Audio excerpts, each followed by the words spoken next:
Hello viewers and welcome. मेरा नाम अनुज गांधी है और मैं मिग मिशन बिजनेस से हूं। आज हम बात करेंगे कनाडा स्टार्टअप वीजा के बारे में, पर्टिकुलरली जो पिछले कुछ 2 दिनों में चेंजेस आए हैं। जैसे कि आप जानते हैं कि कनाडा स्टार्टअप वीजा एक direct route to permanent residency है, फेडरल प्रोग्राम है। इसमें जो कुछ चेंजेस आए हैं उनकी हम बात करते हैं।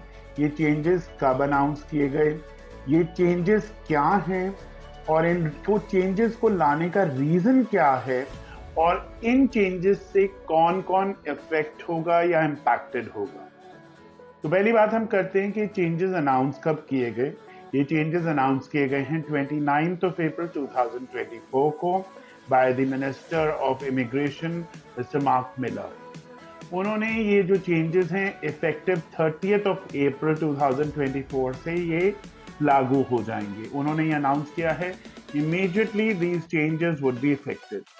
अब ये चेंजेस क्या हैं, क्योंकि आप जानते हैं कि कनाडा स्टार्टअप वीजा में जो 3 डेजिग्नेटेड ऑर्गेनाइजेशन जो आपको लेटर ऑफ सपोर्ट देती हैं, यानी कि venture capitalist, angel investors and the business incubators, उन पर कैपिंग लगा दी गई है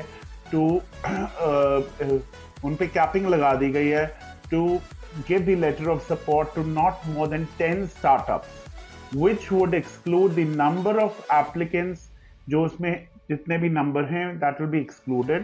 तो 10 startups पे ही वो अपनी जो है लेटर ऑफ सपोर्ट इशू कर सकते हैं। इसमें एक चीज और खास देखने वाली ये है कि इसमें जो प्रोसेसिंग टाइम है वो प्रायोरिटी पे एंटरप्रेन्योर्स को, स्टार्टअप में उनको दिया जाएगा जो सपोर्टेड बाय कैनेडियन कैपिटल हैं, और या फिर बिजनेस इंक्यूबेटर जो कनाडा की टेक नेटवर्क से एसोसिएटेड हैं। तो यहाँ पे 2 चीजें उभर के आती हैं। एक तो कैपिंग कर दी गई है डेजिग्नेटेड ऑर्गेनाइजेशंस की, और इस पे प्रायोरिटी प्रोसेसिंग जो है वो दी जा रही है to the people, to the startups जिनकी कैनेडियन कैपिटल उनमें इन्वेस्टेड है, और बिजनेस इंक्यूबेटर जो मेंबर हैं कनाडा के टेक नेटवर्क से।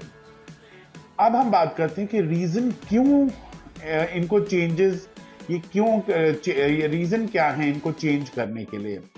इसमें एक बहुत बड़ी बात जो आ रही थी, जब यहाँ पर कनाडा स्टार्टअप वीजा के लिए लेटर ऑफ सपोर्ट दिया जाता है, पीआर अप्लाई की जाती है, वो टाइम जो पीआर का है बहुत लंबा टाइम हो जाता है।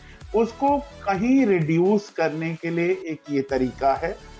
और एक दूसरी चीज ये है कि जो इसमें क्वालिटी इंप्रूव होगी by having the designated organisation focus on the 10 best startups.